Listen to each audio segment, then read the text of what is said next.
The next race and the last race, the Vianans. So this is the weirdest of our 5 races. The other weird one.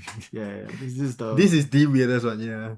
I guess if you're familiar with Asian games, like you might be familiar with things like Arknights. Yeah.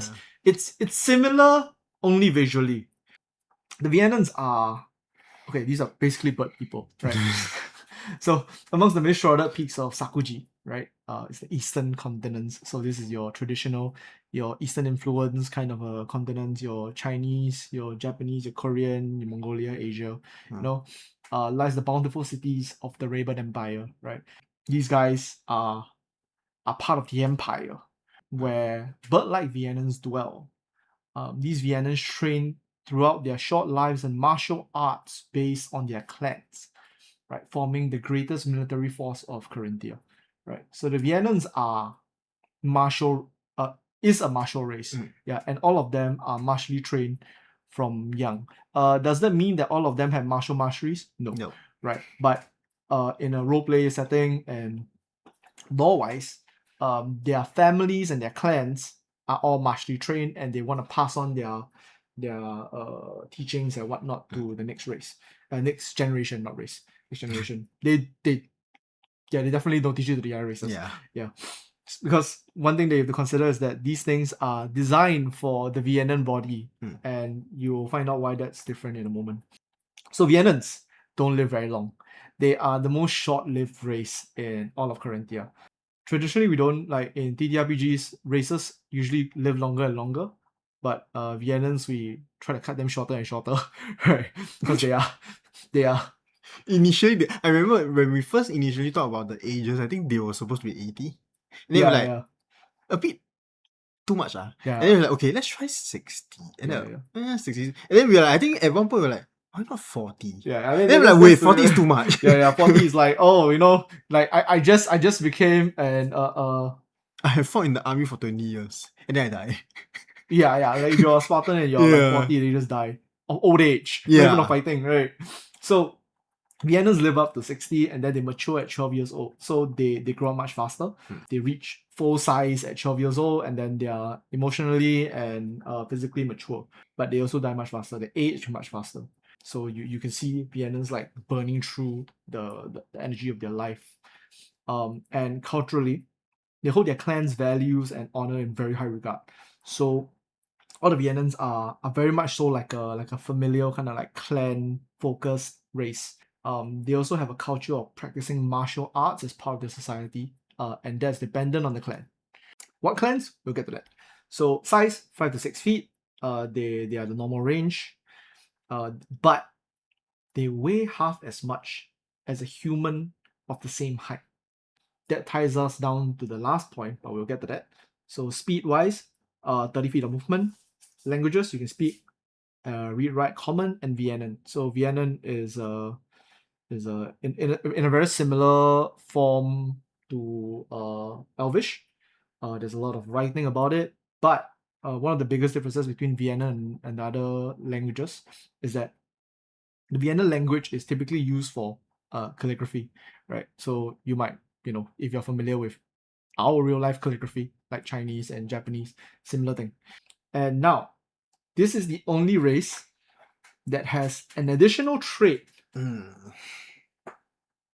based on their weight, right? Their feather fall, which is that fall damage you take, right, is halved.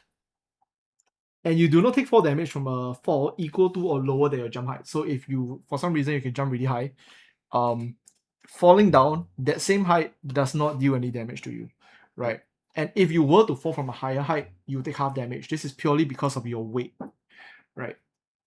So this is the only direct how do I say? Baseline. Yeah, baseline advantage that a race can have. A bit of background on this was that this used to be a Vianan trait. Yes. Actually, yes. Vianan mastery. Vianan racial skill. Yeah, racial skill. Right. So I think we moved it here because it fitted more similar to it being a trait than more of like a mastery where you have to use it. Previously it wasn't used. It was also a passive skill. Yeah. So you were like, it felt better if it was part of the baseline. Yeah. Because what ended up happening is that we would just put this into all of the racial skill designs, and then it's like, okay, there's this additional line that's always there. So we just put it inside the traits now. Right. So this is the only race that has an additional line you have to write if you were to record everything onto your character sheets. Yeah. But it's still the same where this is still more of a utility thing. Yeah, it's not really like game breaking. Not say game breaking, but like balance breaking, or like it's a big consideration when you're creating a character or creating a spread of like skills that you want to use. It's still isn't a main consideration point here. Yep. Yeah. So it's still in line with our philosophy, lah. Yeah. So in the sense that the trait should not overly impact your choice of mastery and classes and Like whatnot. I would so for example, it's like I would still not pick Vianan just for the flavorful.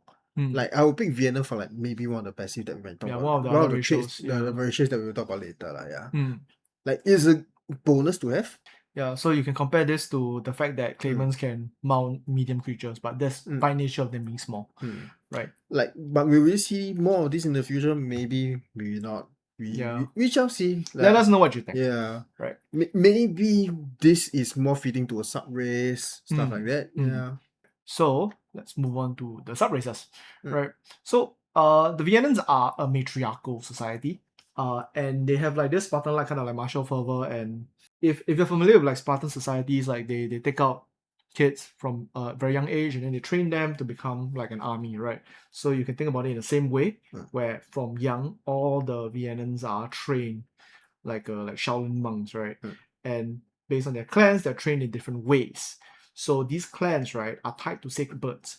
And within the Reiba Empire, which is where a majority of the Vianans are, you have the crane, the phoenix, the sparrow, the nightingale, and the raven, right? And so each clan hones combat styles based on these birds. And they will kind of like imitate, like for example, the crane, they imitate like the grace of a crane and whatnot. On top of the fact that, you know, they are learning from the bird, the members of these clans are also, like, their bird features are also from that bird. And so in the basic set, we have two clans available. You have the sparrow and the raven, right? So sparrows on the left, ravens on the right. So just to be a bit clear, clans for Vianans are actually just sub-races. Yeah, they're just sub-races. So it's a different term that we are using for Vianans especially, because it's very intertwined with like their whole lore and their culture and stuff. stuff. So just to be very clear about it, clans are actually equals to sub-race. There's no difference here. Yeah. I mean, there's a lore tie-in. There is a lore tie-in, but technically, in terms of, if you just chose like a sparrow Vianan, it just means that your Viana has features of the sparrow. And if they are a devout member of their clan, then they would have all of the features and whatnot of the sparrow. So, sparrow, right? So a sparrow Vianan is a descendant of the sparrow clan, right? They possess the bird elements that mimic that of a sparrow, whilst embodying the virtues of loyalty and hope, right? Which are like the values of a sparrow. They are known to travel the most, purely out of wanderlust and romance of adventure, right? So like they love this concept, this idea of like, oh, I fly everywhere. You know, I go, oh, this thing is here, this thing's cool, this thing's there, and they go there, right? So there's that kind of like happy-go-lucky aspect to your average sparrow Vianan. Of course, they still embody a lot of that kind of like martial discipline that comes from their training as well, though. Physically, sparrows have like the sparrow Vianans have sparrow-like wings sprouting where their ears should be. So Vianans don't have ears, they have the wings instead, right? And there are holes like inside there, and then they can hear based on the sounds, right? Which also means you can kind of like cover your ears with your wings. The wings can move. They have a sleek brown and black feathers with white tips, right? The white tips are not super obvious in that picture, but they are there. Their skin can range from a fair white skin to a tanner brown skin, and their hair tends towards white, brown, and black, right? Their eyes are grey, brown, green, and black. We won't go into the details of what the clans, because then it's like an entire lore thing. But sparrow clans, most of the members they look like sparrows, right? So that's the high level look at it. And then we have the Raven clan, right? So the Raven Viana, they are descendants of the Raven clan. They have features of a raven, right? They embody the values of cunning and ferocity, right? And they are okay. So a bit of a law for this one, right? So they are generally in Chorinthia feared, because the empress of the empire is usually from the Raven clan, usually being the past few generations have all been from the Raven clan, right? So there's this kind of like, oh, this is the royal bird clan. So the Raven Vianans have glossy black feathered wings instead of ears, and they are a little bit more sensitive to sound. Most of them have like black nails, right? And they are a bit claw-like. They're not like talons, right? But they're a little bit sharper. If you've seen the archery review, that character is a Raven Viana, and if you see on the cover art for the box, there's also a Raven Viana over there, and if you look at them, they look kind of similar, right? Because there's a relation. Their skin is typically a pale white or glossy kind of like grayish skin with a bluish undertone, right? The hair tends towards white, black, and blue. When we say blue here, the blue is like kind of like blue under the light, not literally blue, right? It's only we're blue not talking in the about like art. sky blue. Yeah, we're not talking water about like blue. light blues, right? These are dark kind Mm. of like glossy iridescent blues. And their eyes are silver, red, purple, and black. You can imagine them as like a human version of a raven. Right? They're kind of broody, they're serious and all, and they're fierce, quite sharp. If I had to choose a race as someone who wants to create an emo character, a Raven Viana is definitely the race. Right? You want like the most emo My Chemical Romance, or like Bullets for Your Valentine or whatever, right? Like that's where you go. Yeah. If you want like heavy metal, go play a Eisenforge Claimant, right? Okay, and so racial skills. We have Avian Ascent and Shifting Feathers. So Shifting Feather is the one that we're reviewing today. So it's a react and Viana tag.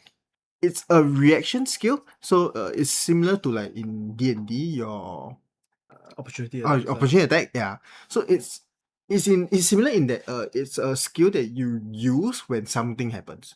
Right. So for the case of this Shifting Feather, right, the what you're reacting to is actually when you are being hit by a strike or blast. Quite specifically a dex blast. So you can use this skill and you avoid it. Yep. So what it means, right, is avoiding means you don't need to roll if you are rolling a blast, or for a strike you just ignore it. In this case, the roll already happened. The roll already happened. You already failed. Yes, yeah. You already failed, and now you choose to succeed. Because it is when you are hit. Yes, you're hit. Yeah. Yeah. So it's not whether like, I can preemptively use this skill to ignore it, but rather it's more of like you have already been hit. What do I do now? So you can use this skill and negate it in that sense. Yeah. Yeah. So you can think of this kind of like these guys are so trained in their martial arts that they have like this reactionary like kind of like lightning flash reflexes. If you're familiar with like Bruce Lee and things like that, right? So when they move and then the feather feels in it, they dodge the attack, right? So it's that kind of logic behind it. Right? So the one key thing also is that this is also once a day. Yes. Yeah. So also once a day. Similar to quite a few other skills that we have. Stuff, yeah. So most racial stuff is where you see once a day being used. Not so often in like the mastery side, but quite often, or well, more often than not, it's once a day for racials. Yeah. Reasoning, as we mentioned before, we don't want racials to overpower your decision of what mastery you're playing. Right. It's supposed to be a utility tool that you use, that you see that you have, and then it's like, oh, we could use it now, stuff like that. Yeah. Do they stay in place after using Shifting Feathers? Yes, they do. You can you can duck and weave. Like if you're boxing, you can just kind of dodge the attack, right? So I don't know how you're gonna dodge a fireball by weaving lah, but you can do that as well. So the fireball comes in, you just you jump, you disappear, right? And then you land back on the same spot, right? So the one where you can actually move comes from a different mastery and a different skill, which we are not going to cover today. But one day, yeah, we'll think about that. Stay tuned for our upcoming Tiny Table Talks, where we'll talk about all the different skills, and well, not all of them, but we will cover a decent amount of them before the actual Kickstarter campaign. So, is there anything else you want to add here? I mean, we have mentioned this is one of the weirdest race we had, but I think this is also one of the races we had quite an early discussion on how it actually will how do we actually put like bird stuff into humans? Yeah. Correct. So it's not saying more, but this was an interesting take on that idea lah. Yeah. And I mean, okay, for basically for all the races that we have reviewed, right, and that we have, they were basically the same thing as it is from the very start. So we had no change to it. Even the skills, the races that you see, right, some of it is still the original wording. A bit is like maybe, so for example, like the elf one, it was the exact same wording, just that maybe last time we didn't have the ratio. We didn't use like magic damage. we just said magic, or like no, we said this set of damage. We did, and then it was only after all that, oh, this is getting too long. So we started adding more and more damage types. So we are like, okay, let's combine them into like a single tag that is more readable for players when they see this. Oh, they can immediately link what is this. If you say Thrasher, okay, they know what is it. Correct? It's immediate. Correct? And instead of like I list all the things, and then it slowly becomes a whole paragraph. Right? So I think these were the only small changes that we had, and at the very most is like once a day. Once a day being being a limit. There being a limit. So some of it didn't have a limit at the start, and it was interfering with my core design of the game being not interrupt heavy. Not centered. Not just not interrupt heavy, but also not centered around your race. Like when your ratios become like more than half your actions, that's too much. And also it's like the reason why we had the turns, like staminas and turns, and there's no like initiative stuff. Not saying no initiative, sorry, but no there's no individual turn order. initiative. There's no individual player order, stuff like that. Is because right, we wanted things to flow. Correct. And having no limits on like certain skills for the racial stuff, it gets kind of messy. That's why I said you will see more often than not, quite a few racial skills will have once a day skills. But in return, right, in exchange, sorry, they get a bit powerful, correct? So stuff like, oh, you get hit and you just ignore it, or you heal for free, or you get back up, right? Stuff like that. Yeah. There's a bit of a trade-off. It's a bit more impactful, right? Of course, the passive ones are still passive, right? They're still good, but they're not. The passive are still decent, though. Yeah, correct. But they are usually not something that you actively go out of your way to invoke it. Like force it in. You know? Right? Like I wouldn't. I mean, okay, you could do it, but like it won't be a normal thing to like, oh, I will purposely fail. So for taking the Clement one, I wouldn't fail this thing 5 times in a row, and then the 6th time I go and do something else. Like, yeah, you could do that, but that's a very meta. Statistically, you're probably not going to be able to do that as well. You're probably going to roll something and succeed. Correct. You're probably going to succeed in the 2nd time. Or maybe the 3rd time, because like at that point your advantages stack. Right. Correct. So odds are you're not going to fail. And if you try an impossible task, you shouldn't be rolling in the first place. Correct. So that's not not viable. So I think that is a very quick summary on like the philosophy of like races and stuff like that, as well as like I think on the art side, like how visually they are, and the law, as well as like what are the implications and stuff like that.